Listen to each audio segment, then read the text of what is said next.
This is not a press conference that I look forward to having, but to continue our effort in being transparent to the public and even to the media. I think that we need to put some information out regarding the triple homicide and shooting that occurred yesterday afternoon in Red Springs. Before I even get started, I want to play the audio of a 911 call that came in, so if you give us about a minute and a half and listen to this audio as it comes in, please.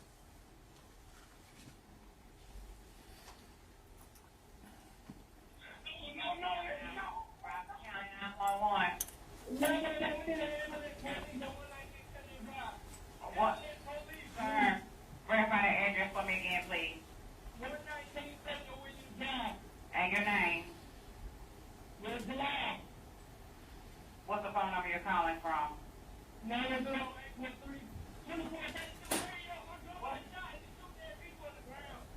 You say your word, sir.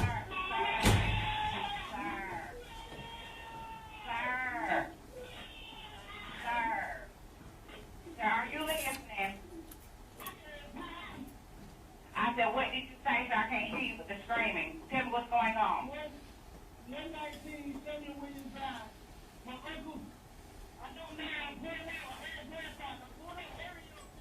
Your uncle and who else, sir? All three of them in shot, sir. Your uncle, your grandma, your aunt. Is she up or breathing? Sir. Sir, which one's is breathing? So are your uncle, sir, is your uncle and aunt breathing? We have someone on the way. Sir, listen, I need to.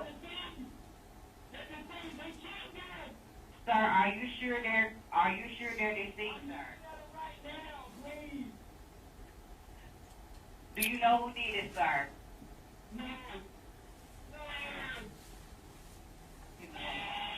Sir, we have someone coming. Okay, that was the end of the call. So, okay, yesterday, Tuesday, January 24th, at around 2:46 p.m., that frantic call you just heard came into the 911 communications center regarding several subjects shot, and as you heard in that audio, there were some deceased folks that he recognized immediately. It occurred on Samuel Williams Drive, just outside the town of Red Springs. Several deputies and detectives, the Homicide Division, Crime Scene Division, was dispatched to head that way. Red Springs police officers arrived first. It was just outside of town, as I just mentioned. Shortly after that, as the deputies arrived and the detectives, this is my Homicide Division, as soon as some of these guys got there and got some information from some of the witnesses on the scene, a search began for the suspect, Corey Grant Leak. There was some conflicting information about how he left the scene. Some folks said that he ran into a wooded area, which was a huge wooded area right behind it, and a couple of folks said that he left on a moped.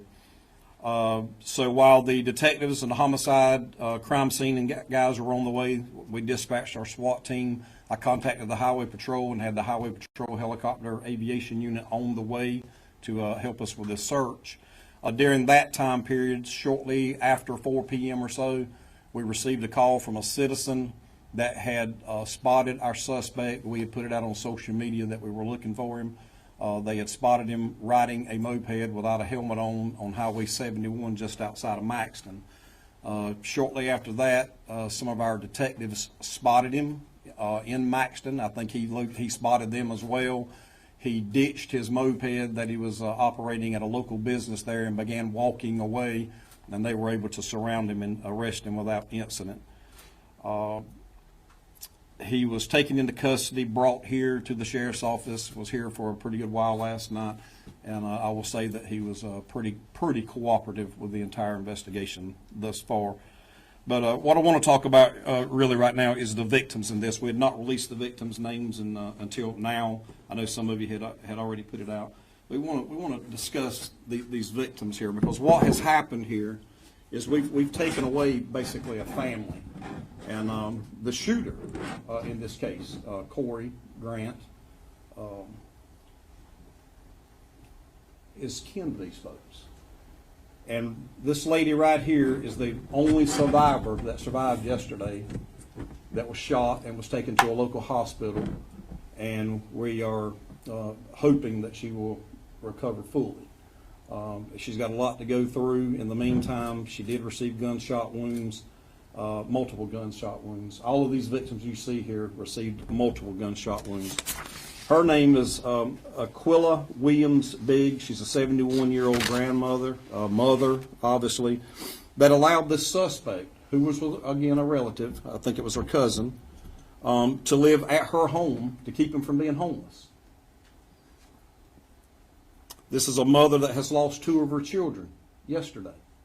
These next 2 photos beside of her are her children. Donald Williams here in the center is a 51-year-old father and the son of Aquila. He was shot multiple times. He actually tried to escape from the suspect as he was shooting and was shot multiple times. Beside of him is his sister, Miss Aquila's daughter, Sierra Nicole Weary. She's a 34-year-old mother, again the daughter of Aquila, again shot multiple times. And the guy pictured here on the bottom is Mr. James Elijah Beauregard. He's a 45-year-old father himself, and he is a lifelong friend of a lot of these folks, but particularly the suspect, Corey Grant Leak. So again, we've lost basically a family here and friends in a small community of Red Springs in an area called the Bottoms. Now, these folks are very well known in their area and very well respected there in that area. Now, let's talk about the suspect. I know y'all have were already familiar with him as well. This is Corey Grant Leak. He's 46 years old. What's disturbing about Corey is he's 46 years old, but he has spent over half of his life in prison. He committed a murder in 1993 and was arrested for it and spent time in jail until being convicted and sentenced to a life sentence in 1996. He was released from prison in October of 2020 and is under current parole through 2025. Now, this is a situation that I've talked about many times before, even as recently as another couple of murders that we had earlier this month. This is yet another example of a convicted felon that's walking our streets. And when you do that, those pictures you just seen is what happens. And that's what disturbs me about this whole situation. I know a lot of folks want to blame law enforcement. A lot of folks want to blame the criminal justice system. I think it's quite obvious where the blame lies. We're doing our job. Folks, we're doing our job. I'm just asking others to do theirs. Had this guy been locked up like he should have been, none of this would have occurred. If that guy will shoot his own family members, just imagine what he would do to you and I. I mean, that's really what you got to think about here. So the investigation continues, and we're asking the public, particularly those that are watching these newscasts, this family needs help.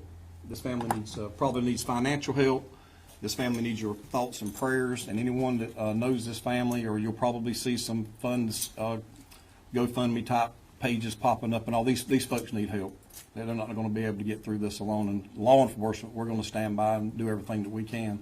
I do want to thank my homicide division guys. This is some of them. There were probably 30 or 40 deputies out there all night last night working this crime scene. It was a huge effort. We were also assisted by alcohol, tobacco, and firearms special agents. Again, the Highway Patrol, Red Springs Police Department, and Maxton Police Department assisted us with the takedown of the suspect yesterday. So if any of you have any questions or anything, Sheriff, yes. what is the motive? I know the investigation is early. What is your sense of the motive for the shooting? Okay, I saw some information was put out there about it being drug related. Our investigation shows no drug relation at all. It was over supposedly some missing money, and there was an argument about who took his money, and he just lost it. It's my understanding the money was drug related. We had, not according to his statement and some others there, but it is money. And what type of caliber weapon did he use to shoot someone? We're not sure of that yet. Based on witness statements, it was a handgun. And have you recovered the weapon? Not as of yet. Can you tell us more about the condition of the lone survivor? Is it accurate to say that she's in critical condition right She's at a local hospital, not in our county, and we have been told today that she is expected to survive with no issues. So that's all I know at this time. He was charged last night with multiple offenses, probably has other charges forthcoming. I'm not sure what the state parole folks will do to him, but just to clear up some confusion, I saw where someone put out that he was under $1 million bond. That's $1 million bond on the other charges that are not murder related. On the murder charges, 3 counts of murder, he's under no bond. So he will be held. Sheriff, you touched on this already. Your guys are working hard. You're putting people in behind bars. Yes. And then something like this happens. This has to hit you as a gut person. Oh yeah, it's very. I'm in my 42nd year of law enforcement, and it's just disheartening. You know, early in my career, I can remember a time you would not see murder suspects walking the streets. A murder suspect almost killed one of our deputies this past weekend. Was Saturday morning early Saturday morning on I-95 at the 36-mile marker. That was out on bond for a murder charge, robbery and kidnapping, and pulled a gun on one of our detectives out on I-95 and then fled, and we were able to catch him and got the gun. So you know, I don't know what it's going to take. And you know, again, law enforcement constantly catches that blame, but it's not our fault. We're doing our part. Once that person is presented to a magistrate and they're locked up in that detention center, we're done. That's it for us. We have no control.